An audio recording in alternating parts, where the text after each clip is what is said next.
നമസ്കാരം. വെള്ളി നക്ഷത്രത്തിന്റെ ഏറ്റവും പുതിയ എപ്പിസോഡിലേക്ക് സ്വാഗതം. 2025 ഡിസംബർ 25 ക്രിസ്മസ് ദിനത്തിന് ഒരുപാട് സിനിമകൾ റിലീസ് ചെയ്തിട്ടുണ്ട്. അതിൽ എണ്ണം പറഞ്ഞ മലയാള സിനിമകളും ഉണ്ടായിരുന്നു. എല്ലാം തന്നെ മികച്ച അഭിപ്രായങ്ങളാണ് നേടിയിരുന്നത്. എന്നാൽ അന്ന് കാണാൻ സാധിക്കാതെ പോയ ഒരു ചിത്രം കഴിഞ്ഞ ദിവസം ഞാൻ കാണാനിടയായി. ഷൈനികം നായകനായെത്തിയ ഏറ്റവും പുതിയ ചിത്രം ഹാൽ. ഒരുപാട് വിവാദങ്ങൾ ഉണ്ടായിരുന്നു ഈ ചിത്രത്തിന്റെ പേരിൽ. ഏകദേശം സെൻസർ ബോർഡ് 16-17ഓളം കട്ടുകൾ ഈ സിനിമയ്ക്ക് പറഞ്ഞിരുന്നു. പിന്നീട് ഹൈക്കോടതിയൊക്കെ ഇടപെട്ടിട്ടാണ് ഈ സിനിമയിലെ പ്രധാന ഭാഗങ്ങളൊക്കെ കട്ട് ചെയ്ത് ഒഴിവാക്കുന്ന പ്രശ്നങ്ങളൊക്കെ പരിഹരിച്ചിട്ടുണ്ടായിരുന്നത്. അപ്പം തൊട്ടേ ഈ ഒരു സിനിമ കാണണമെന്ന് അതിയായ ആഗ്രഹം ഉണ്ടായിരുന്നു. അങ്ങനെ സിനിമ കണ്ടു. സിനിമയുടെ വിശേഷങ്ങളിലേക്ക്.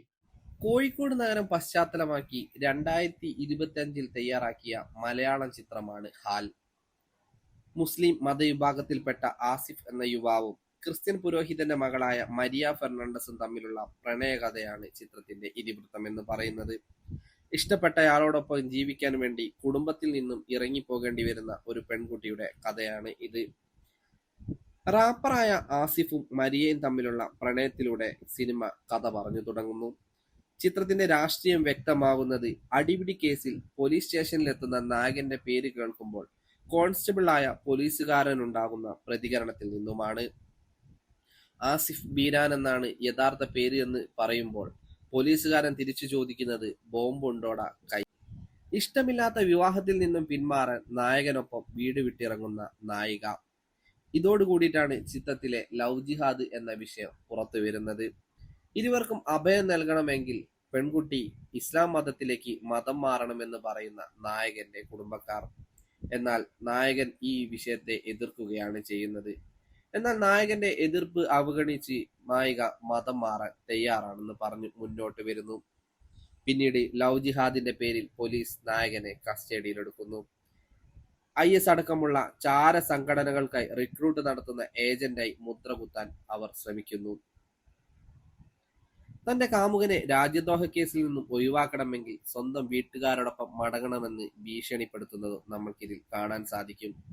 അതേസമയം കേസിൽ നായകന്റെ വക്കീലായി വേഷമണിഞ്ഞ ജോണി ആന്റണിയുടെ ഡയലോഗുകൾ ഒരാണും പെണ്ണും തമ്മിലുള്ള ബന്ധത്തെ ലവ് ജിഹാദും തീവ്രവാദവുമായി ചാപ്പ കുത്തുന്നതിനെതിരെയുള്ള ശക്തമായ വിമർശനമായി മാറുന്നു. ലവ് ജിഹാദും തീവ്രവാദവും അടക്കമുള്ള വിഷയങ്ങളിൽ ആവേശം കണ്ടെത്തി സമൂഹത്തിൽ വർഗീയതയുടെ വിത്ത് പാകുന്ന സംഘരാഷ്ട്രീയത്തെയും തീവ്ര മുസ്ലിം മതരാഷ്ട്രീയത്തെയും ആക്ഷേപ ഹാസ്യരൂപേണ റഫീഖ് വീരാൻ തന്റെ ചിത്രത്തിലൂടെ തുറന്നു കാണിക്കാൻ ശ്രമിക്കുന്നുണ്ട്. നിഷാദ് ഗോയാണ് ചിത്രത്തിന്റെ തിരക്കഥ രചിച്ചിരിക്കുന്നത്. ചിത്രത്തിൽ സാക്ഷി വൈദ്യ, ജോയി മാത്യു, മധുബാൽ, പ്രശാന്ത് സാഗർ തുടങ്ങിയവരും പ്രധാന വേഷത്തിലെത്തുന്നു. ഷൈനികമാണ് ചിത്രത്തിലെ നായക കഥാപാത്രമായ ആസിഫ് ബീരാനെ അവതരിപ്പിച്ചിരിക്കുന്നത്. മദ്രാസ്കാരൻ, ബൾട്ടി എന്നീ ചിത്രങ്ങൾക്ക് ശേഷം ഷൈനികം അഭിനയിക്കുന്ന മലയാള ചിത്രം കൂടിയാണ് ഇത്. 7ഓളം ഗാനങ്ങളുള്ള ചിത്രത്തിന്റെ സംഗീത സംവിധാനം നിർവഹിച്ചിരിക്കുന്നത് നന്ദഗോപൻ V ആണ്.